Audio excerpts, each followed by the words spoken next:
mga boundary na siya, ma'am, no? Boundary. Pero sa ginaliwat ko gani, wala sang guidelines kung until diin ang pwede nga magboto sa masipag, kag kung diin ang pwede sa marilyo. Because nga sila participate sa mga aktibidades diri sa Purok Murillo, kag Ginakabig na sila. naglisensya pagid.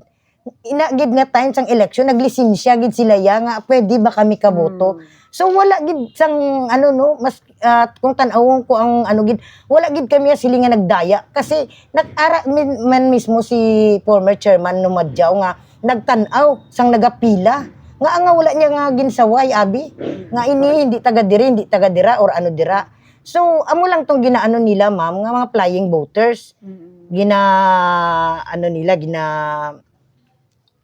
Ginahambal nga mga flying voters ina, pero kung tutuusin gid ara ang balay dira, may ara pa sang ginpagawa si kapitan nga at least 6 months nga ara ang imo dira nga actual nga balay. Ini taga dira gina, ma'am. Mga taga dira gina naga-attend sang simba taga Domingo, mga basketball player. Ang bata ni Antoinette Sausa nga ni youth officer namon. So paano ta masilinga ini sila mga flying voters?